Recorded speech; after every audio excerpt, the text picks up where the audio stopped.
Hey, welcome back. On today's episode, we are going to oh my god, we are going to attempt to make a Lirika Matoshi satin top. Let's prepare a satin fabric, pencil, measuring tape, and scissors. Before every project,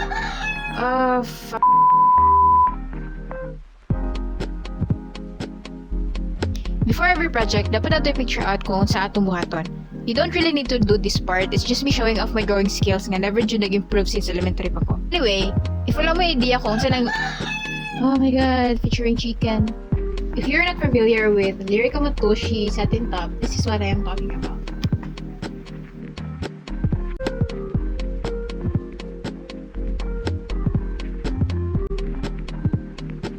Start measuring your waist, the length of your shoulder to the bottom of your boobs. Kasi wala mo'y boobs, guys. Okay na. The length from the bottom of your boobs to your belly button. Your arms, then the length of your back.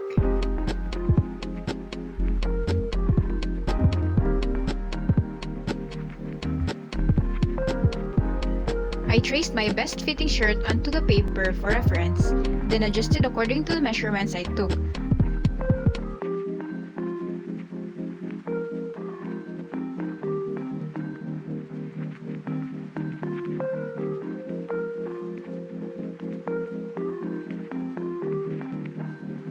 I traced the back part onto the fabric and I used iron to keep it equal, or to keep it still.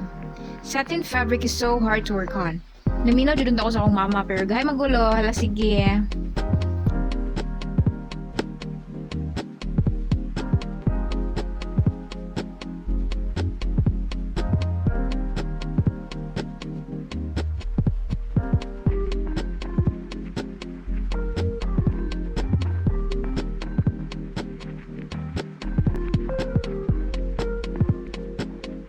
Next, trace the front part on the fabric.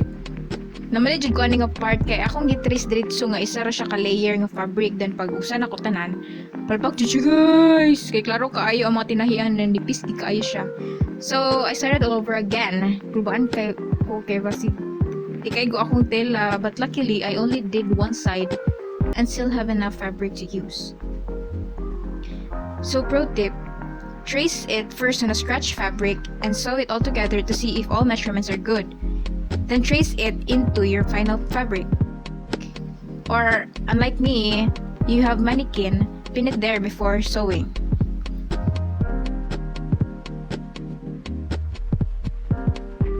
All the front parts were double-lined. Kanang orange yung flower ako na scratch. Kurtira na sa mama iksaba.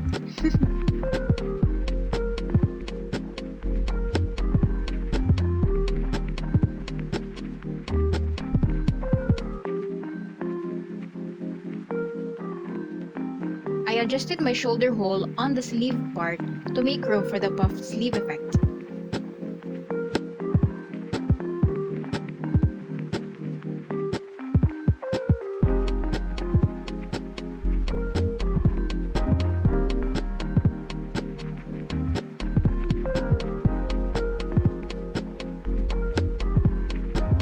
For a clearer tutorial ahead, let's break this into 4 sets. Set D is the back part. Now grab your set B and put strips for the buttons on the back part of your double lining, so the front area will be seamless.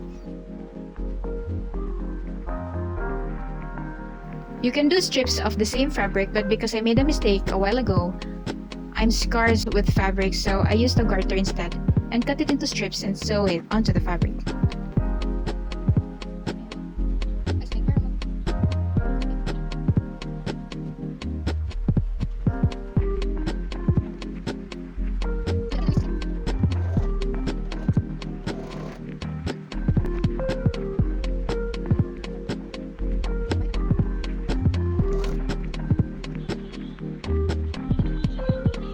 After putting the strips, I close the bottom part of the piece.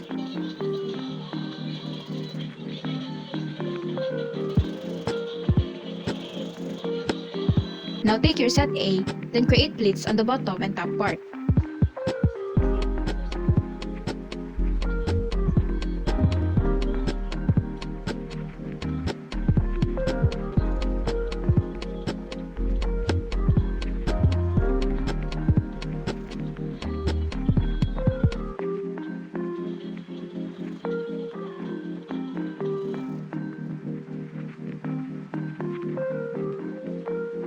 Now this is what I mean when you sew on the back area for a seamless front area. Connect your set A and B, then sew it together with set D, or the back part of your top.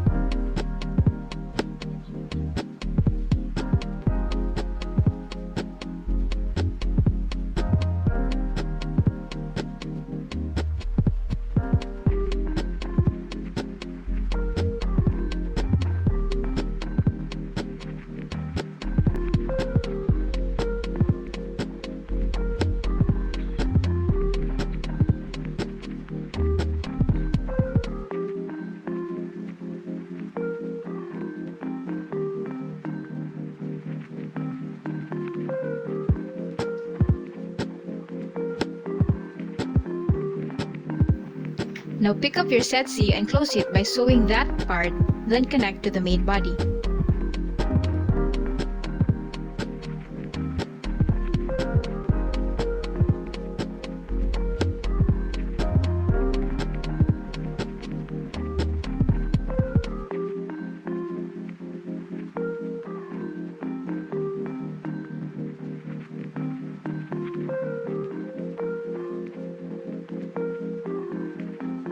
When you are already sewing at the shoulder part, fold some fabric, making little pleats for a little balloon effect or puff sleeves.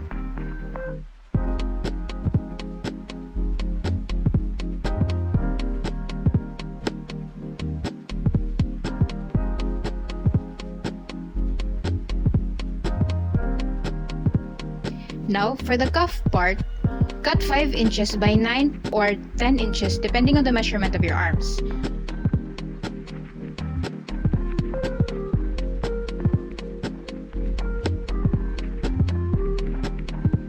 Fold it crosswise and sew each sides. Make sure it's the right sides together and do the same steps for the buttonholes.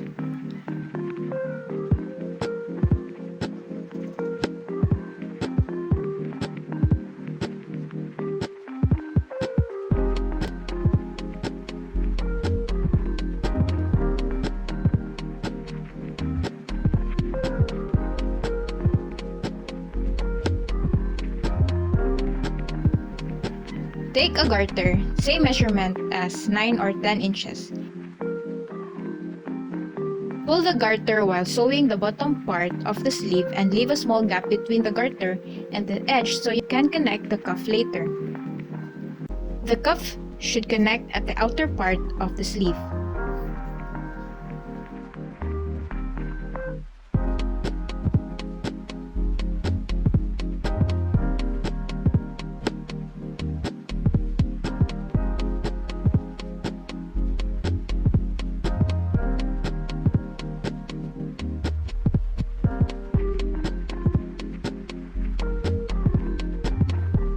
Lastly, I got my buttons made by a local fabric store. Basically, place these buttons opposite to your holes. Kabalo na mo ana, i-handsew lang gyud kay dili pwede makina.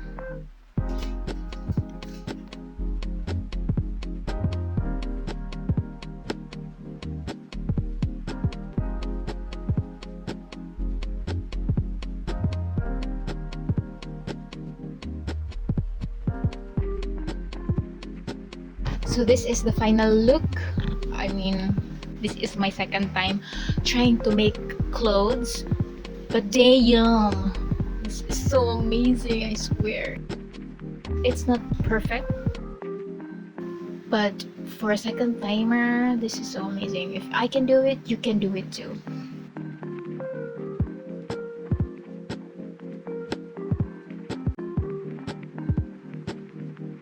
I mean, even if I do this, even when I bend down, it doesn't show my boobs. Well, technically I don't have boobs, but look at this. I look like I have boobs. Right? See, I don't have boobs, but I look like I have one. So, guys, I hope you like the video, and you should try it. I swear, you should try it, guys. Please like and subscribe to my channel, and leave a comment below for any suggestions for the next video. That's it. Thanks, guys. See you next video.